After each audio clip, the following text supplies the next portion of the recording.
What's up, guys? Do you remember when movies were original, popcorn tasted better, and your local theater didn't just screen sequels, reboots, and remakes of sequels? These days, it seems like Hollywood isn't just digging through the past, it feels like it's barging in and squatting in it. From ghost hunting girl gangs to CGI lions singing Circle of Life in 4K, studios are just raiding the VHS vaults and rebooting anything with a pulse or a brand. But here's the question, why do so many of these nostalgia-fueled remakes feel more like awkward high school reunions than they do cinematic homecomings? I'm going to try to answer that question as we pop open the blockbuster time capsule and find out what so many of these movies got wrong and what a few of them got right.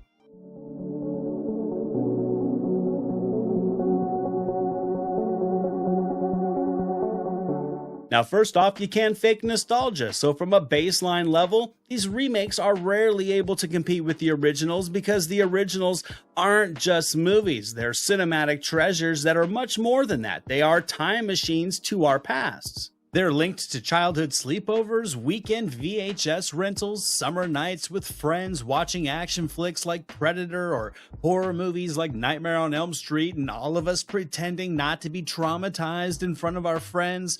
How about that memory of seeing E.T. for the first time? That's not just nostalgia, that's emotional concrete solidified from the memories of these movies.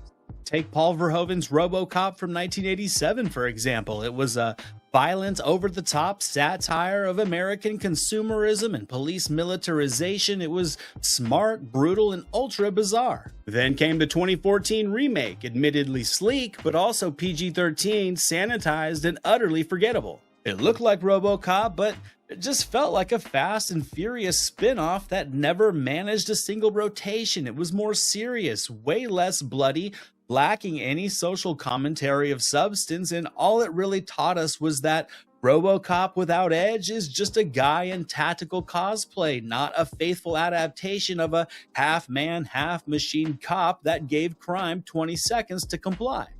Dead or alive, you are coming with me. How about Total Recall for another example? The 1990 original was a crazy, campy, brain-melting ride with Arnold Schwarzenegger at full speed and practical effects that somehow tied it all together and made it work. The 2012 remake with Colin Farrell, admittedly technically competent, but emotionally flat, no Mars, no mutants, just endless grayscale and empty-calorie gunfights. The original was insane and proud of it. The remake felt like it needed a nap. It tried so hard to be sleek and serious, and in doing so, erased everything that made Total Recall fun and unique. But I will be fair because sometimes lightning does strike twice and a remake can work. I think the Fright Night redo in 2011 would certainly be one of those in my opinion. I think it was able to give the story a slick, funny, and a genuinely creepy update thanks to some strong writing and through a terrific performance from Colin Farrell. And your girl, she's ripe. It's on you to look out for them. When remakes work, it's because they respect the soul of the original and they're able to bring something new to the table, like Denis Villeneuve's Dune. I mean, that's how you do a bold, smart remake that respects the past while still building something epic and new for audiences to actually be able to sink their teeth into.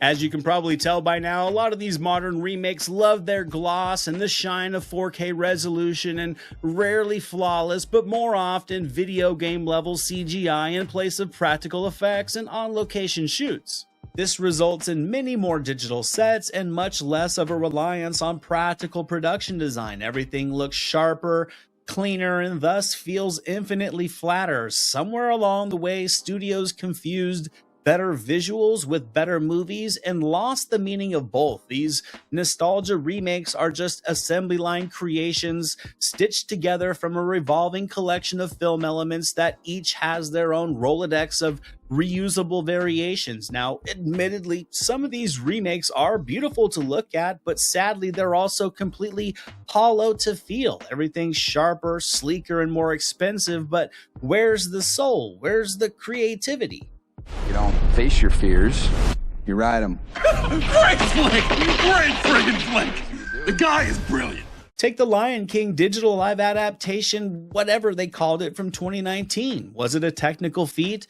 Absolutely, but Simba's face during Mufasa's death looked about as emotional as a tax accountant. It looked like a BBC nature documentary instead of a vibrant, adventure-filled story of emotion and song, but nowhere is this problem more obvious than in the genre of horror, because back in the 80s, horror thrived on practical effects, latex, blood pumps, animatronics, and makeup that looked horrifying because it was real. It wasn't always pretty, but it was definitely always visceral.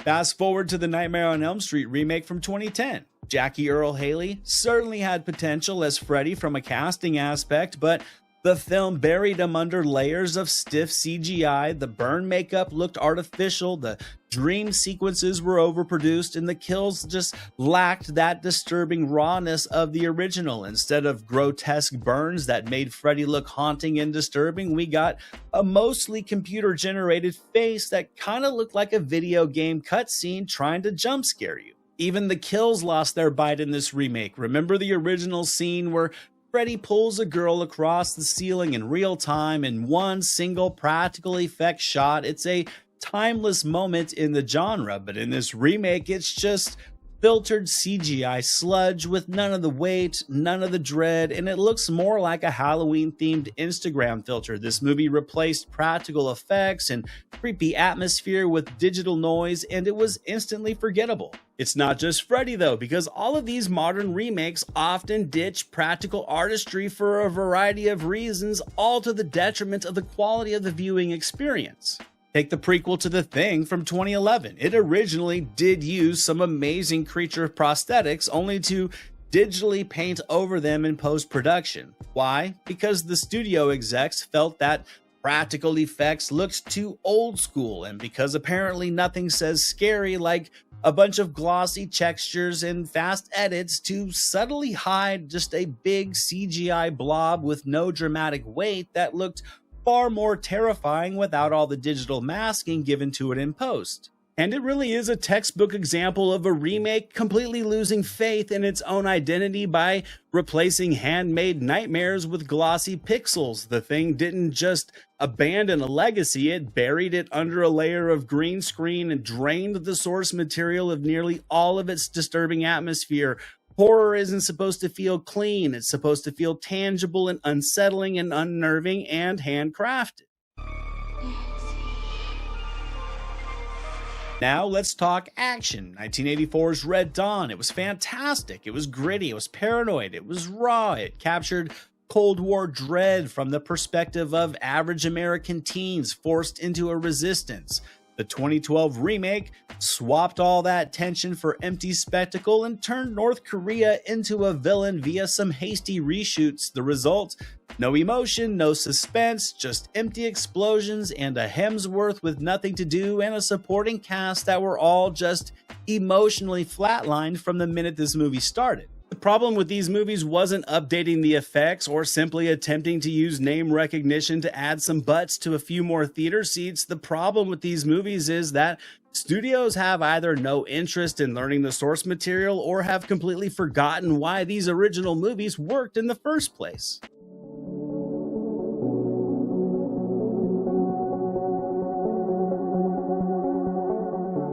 Another issue is that today's remakes are often built by committee, and it's the same collection of committees at all the studios that try to always cast the widest net possible with each remake, reboot, or remake. So in doing so, yes, they're trying to appeal to the fans of the original, but they're not attempting to please them.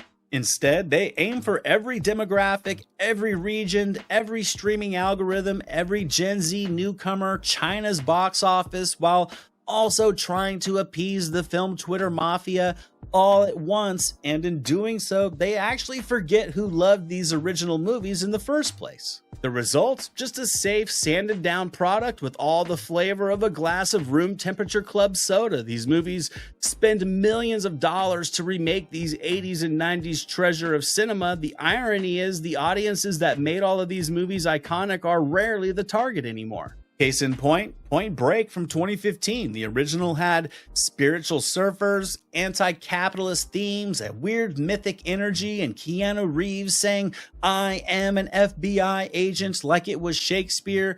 The remake had extreme sports and zero soul. It tried to be for everyone, yet ended up being for no one. The result was a movie with stock characters made for people who like incredible GoPro footage. It had zero interest in character or mythos, just stunts and pretty backdrops, and really every callback to the original in this movie played like nails on a chalkboard, resulting in a remake that would have been better served not trying to tie itself to the original Point Break at all. I believe that, like me, the people behind these robberies are extreme athletes.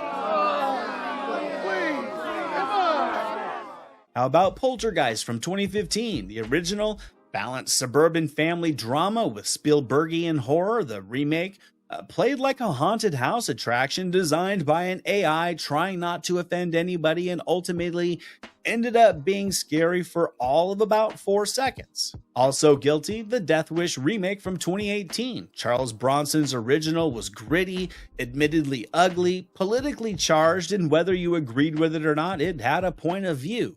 The Bruce Willis remake was just a bloodless, empty revenge fantasy that couldn't decide if it wanted to be satire, grindhouse action, or NRA commercial. It ended up being none, resulting in just an emotionally empty, by-the-numbers vigilante flick that you forgot about before you even drove home from the theater. Even worse, nowadays many remakes think that a simple lazy wink or quote or callback is enough to serve as fan service. You'll get one shot of a vintage car or an original theme tune remix and a "they're back" line drop, and the studio thinks you're supposed to cheer like you just saw your childhood dog again. Such the case with Independence Day Resurgence in 2016. It tried to cash in on 90s blockbuster nostalgia, but forgot everything that made the original a crowd pleaser. Will Smith, gone. Chemistry, MIA. What we got instead was a greatest hits reel of recycled catchphrases, Goldblum quirks, and just a bland next-gen cast standing in front of a bunch of CGI wreckage. The White House didn't blow up this time, but the plot sure did. The movie trotted out familiar alien tech and character names like Easter eggs that were supposed to be enough to carry the story, but they weren't. It wanted to be a legacy sequel, but just ended up reminding us how good the first one really was.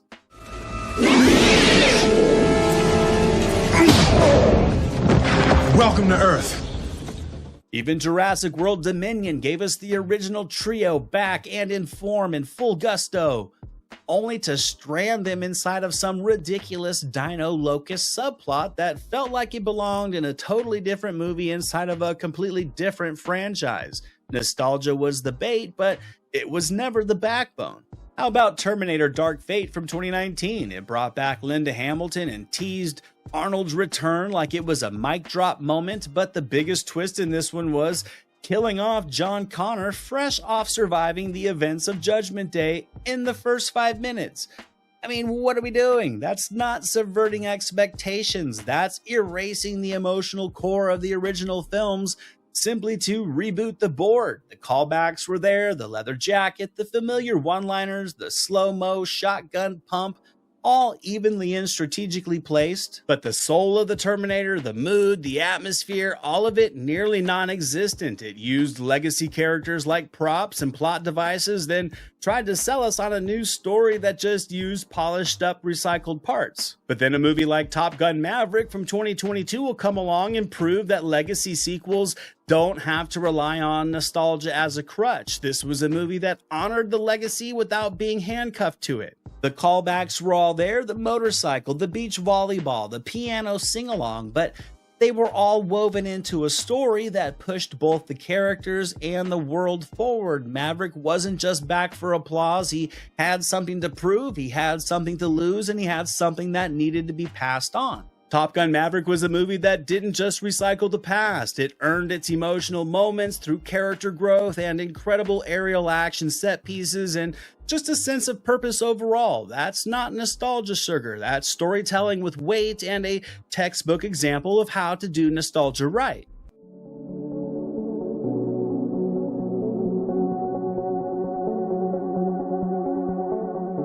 Now let's talk about casting changes, like the trend of currently gender or race swapping iconic characters. Now, these changes aren't necessarily a problem. Representation in cinema isn't inherently an issue, but it quickly can become one when it's treated like a checkbox or a marketing gimmick. If you don't build a story around these changes, it can quickly feel like the corporate pandering from the studio that it actually is, rather than organic storytelling by choice. Ghostbusters from 2016, spoiler alert, wasn't bad because it starred women. A female-led reboot could have and should have been a great time. This movie struggled because the script did not support them at all. The writing from Feig and Dippold was absolutely terrible, and it felt like they were actively taking shots at the source material like it had done something wrong back in 1984, instead of crafting new dynamics and a unique tone. That stuff went everywhere, by the way, in every crack. Very hard to wash off. Wig, McCarthy, McKinnon, and Jones, they're all capable comedic actors in their own right, but this movie just leaned all in on awkward, elementary level improv, weak villain writing, and noisy visuals. The character and the story just lacked depth, stakes. The issue here wasn't the cast. It was a script that didn't respect the story's original tone or give their new characters any of their own identities. Tom Cruise, Denzel Washington, Tom Hanks, and Robert De Niro could have starred in this exact movie and it would still have played miserably. Then there's Ocean's 8 from 2018. The cast was stacked: Sandra Bullock, Cate Blanchett, Rihanna, Mindy Kaling, but the movie played like a corporate reboot checklist. Cool costumes? Check. Vague connection to the Clooney Pitt movies? Check. A script with actual stakes and character arcs? Not so much. It wasn't the gender swap that failed, it was the lack of originality, edge, and purpose. But when filmmakers do care about the source material, a good story, and representation, you get something like Prey from 2022, a fresh take on the Predator franchise. It introduced a fierce Comanche heroine in a brutalist survival tale that didn't pander or over-explain. It just worked. The representation wasn't a sales pitch, it was woven into the narrative, the setting, and the conflict, and it just elevated the material beautifully. And Prey ended up being a fun, highly engaging, crowd-pleasing movie, despite a Predator that did admittedly suffer from some of the very points we've already covered earlier when talking about the current digital effects over practical landscape. But regardless, Prey shows it can be done, yet for a variety of reasons, the result is too often the opposite. Regardless, the message is, diversity isn't the issue, lazy storytelling is.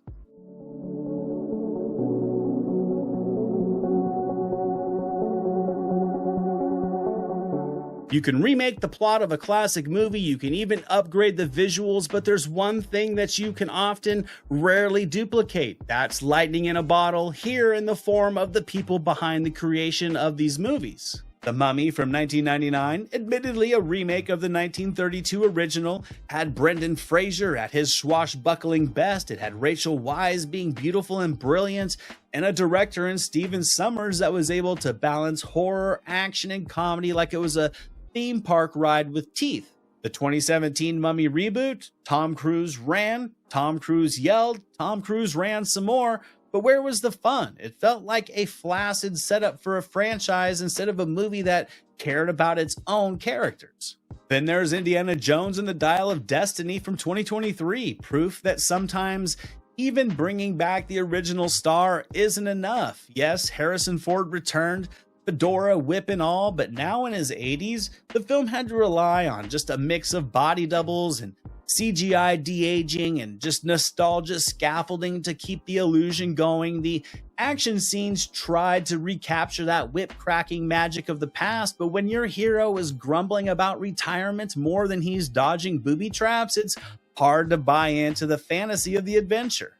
And with Spielberg no longer directing and George Lucas not doing the writing, the movie certainly lost its pulpy tone that defined the original trilogy. James Mangold was able to bring some competence, but not that sense of mythic wonder or rough and tumble fun. Instead of relic hunting with charisma, we got a film that kind of felt like it was just checking in on an old friend, not going on a grand adventure. It tried to sell us on Indy's final ride, but in the end, it was much less Raiders of the Lost Ark and much more Raiders of the Lost IP. Nostalgia may have gotten us to the theater, but it couldn't make us feel like kids again, and that's the problem. When the soul isn't there, even the recognizable icons start to feel like strangers and just sad relics of the past, still trying to show that it can hang at the party.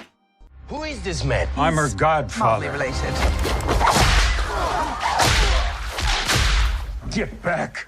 The original filmmakers of these movies would often infuse their work with their own quirks and weirdness and sincerity and risk, and that's just hard to replicate in a committee-led remake. So what we end up getting is a revolving door of glossy imitations that forgot what made the originals iconic, a team of creative artists taking a chance, not chasing trends. But then you compare that to the recent Planet of the Apes reboot trilogy, which is what I consider to be a masterclass in how to honor legacy without being chained to it, and in doing so over its 3 films, it reinvented rather than replayed. Rather than recycling 60s camp, the filmmakers started fresh from the ground up. Rise of the Planet of the Apes in 2011 built a new origin rooted in emotion, character development, and consequences. No nostalgia goggles, just great storytelling. They didn't try to shoehorn in fan service or recreate exact scenes. Instead, they reimagined the mythology from the ground up. Andy Serkis's Caesar wasn't just a technical marvel. Caesar was a fully realized character with depth and struggles and growth across 3 films. This was also an example where digital, when cutting edge, can be better utilized over practical, because the heart of this series became his journey, not a reference checklist. And the best part, it didn't just work, it thrived. Each sequel deepened the world, expanded the stakes, and respected the audience's intelligence. The Ape Trilogy films weren't retreads, they were bold sci-fi epics that evolved the franchise without needing a single wink to the camera, because true legacy isn't about clinging to the past, it's about building something that lasts.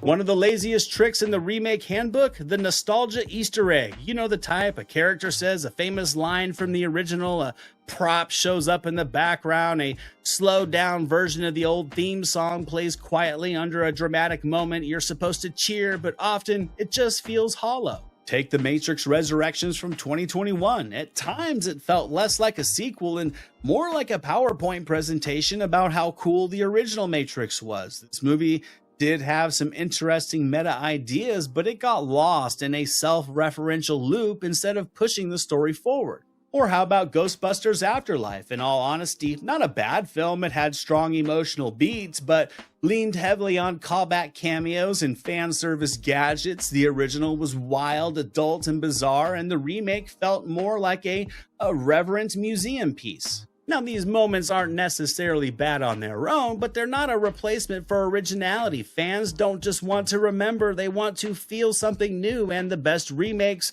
nod to the past while on the way to doing something new, bold, and ambitious.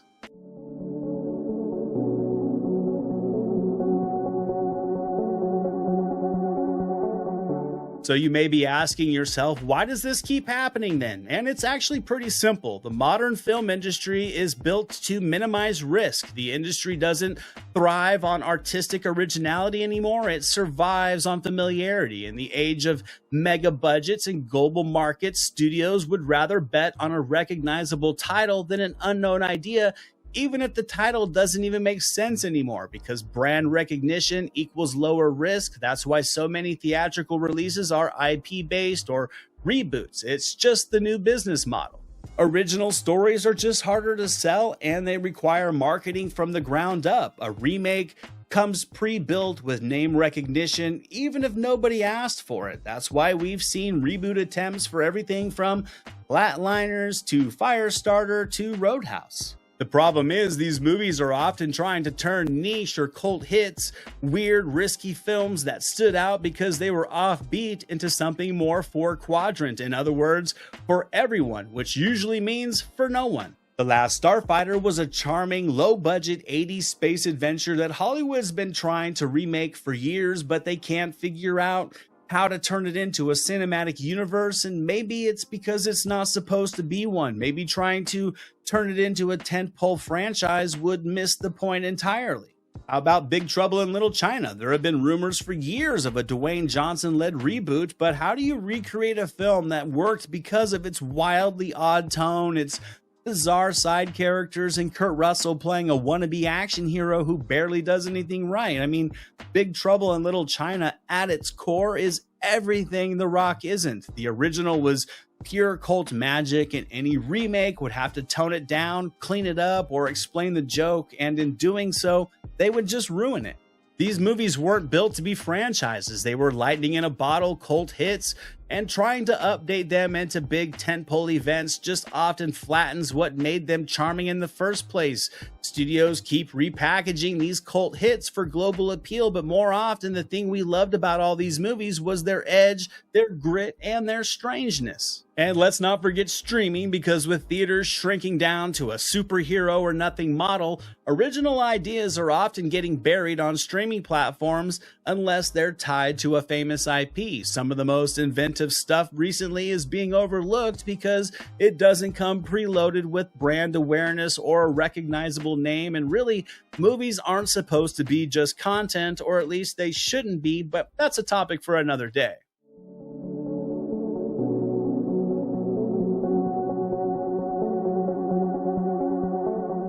So what have we learned in all this? If you're still here, audiences don't inherently hate remakes because they're new. What we dislike about them is that they're safe, shallow, and often more interested in branding than storytelling. A successful remake isn't about slapping a new cast on an old poster. It's about recapturing that feeling, that wonder, that grit, the danger, the heart that all these originals brought us. Remakes will always fail when they try to play it safe and aim for everybody and treat all of us like we just want some pretty graphics or some member berries, but they will succeed when they take great risks and when they tell interesting stories, when they actually are able to understand why we love the originals and have the guts to evolve it and not just echo it, is when they can turn into a success. We're not necessarily mad that studios keep remaking the movies we love. We're mad that they keep doing it with zero heart and no soul. Give us a new, fresh take, not just a new cast. We're not asking for perfect nostalgia clones here. We're just asking for movies that take some risks and tell some fun stories and respect why the originals worked in the first place. So to all the studios out there, before rebooting another classic, just pause, reboot your imagination, and then give it a genuine shot.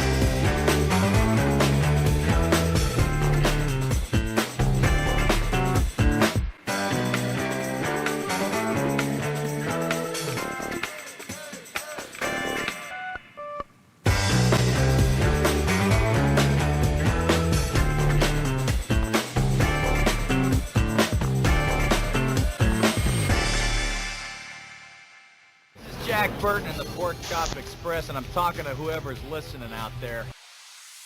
Flag of war. You gotta become war.